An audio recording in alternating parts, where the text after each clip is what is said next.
This is Saeed on WorldStreams Radio. If you've just joined us, we've been speaking with tonight's guest, musician and composer Dena Saffar.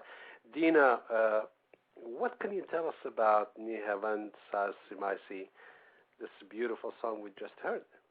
Oh, well, it's kind of a staple of the repertoire, not just Turkish but also Arabic repertoire. It's composed by Mesut Cemil, who was a 20th century Turkish composer. And when you listen to it, it's similar to a rondo form where there's a main theme that keeps returning, and interspersed is, varying melodies.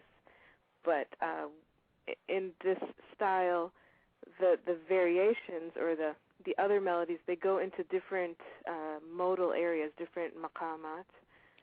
And then they come back, and so it's an interesting composition style actually, because it kind of demonstrates all the places you can go from Nihavent, which is the home key or the home maqam, to these other places and back,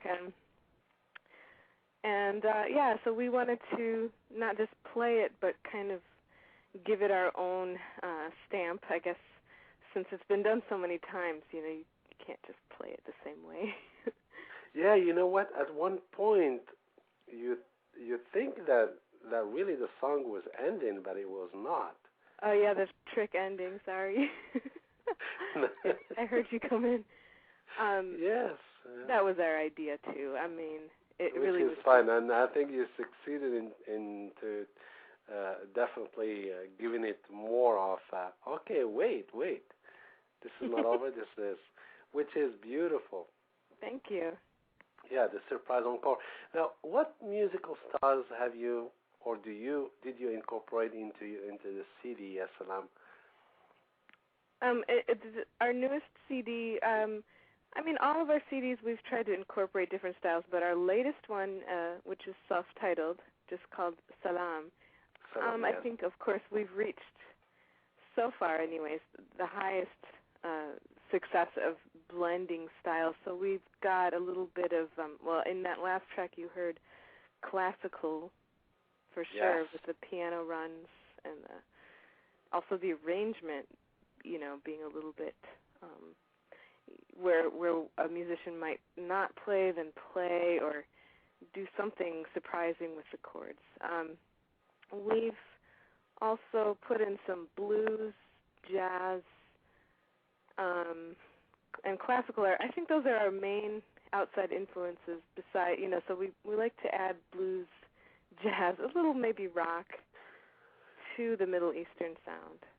Okay, when you say blues and jazz, and what comes to my mind is melody and maqam.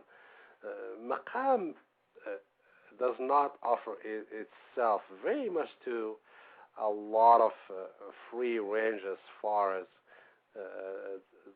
melody.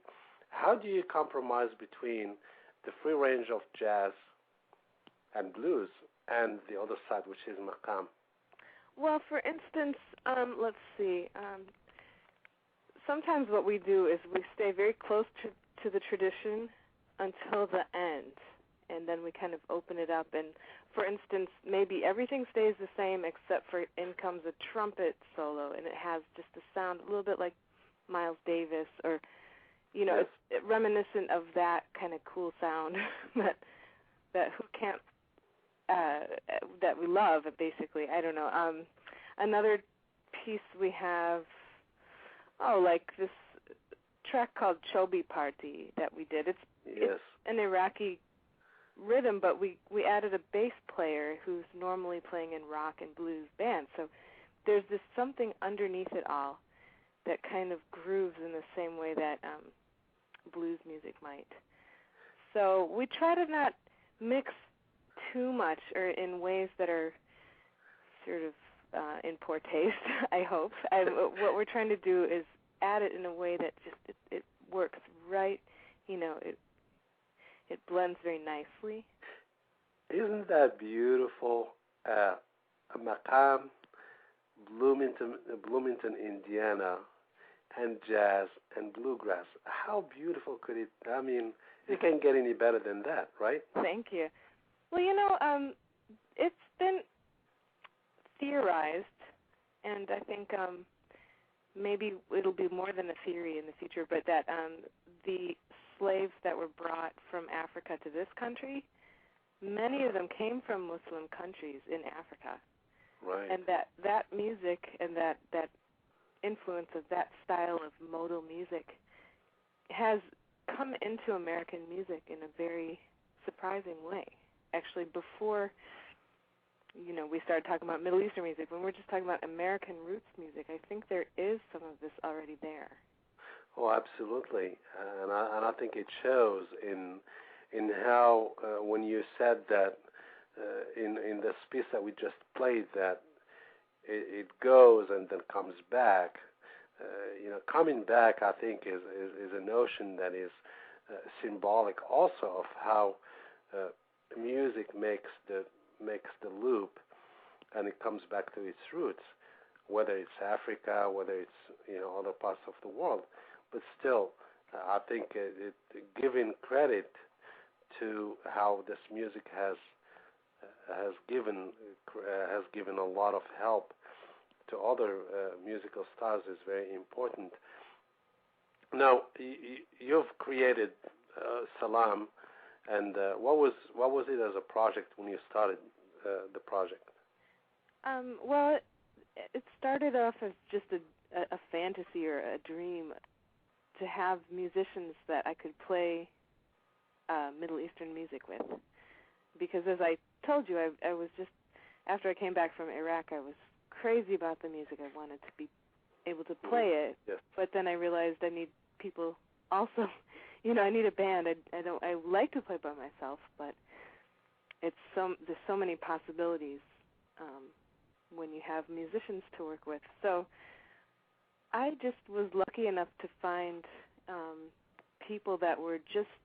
It's sort of like it's like you get bitten by the bug or something. Like, I think when you first hear Middle Eastern music, if it's not something you're familiar with, yes.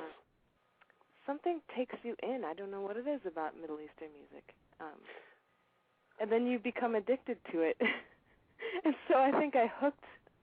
I knew so many good musicians, but a few of them really got hooked on Middle Eastern music to the point where, a lot of the musicians that have played in Salam over the years have gone on to, garner their own really good reputations in this style of music. And okay, when we come back, what we'll do is we will be talking a little bit. We'll take our listeners into a Casablanca type of movie setting and talk about the maqam in that type of environment.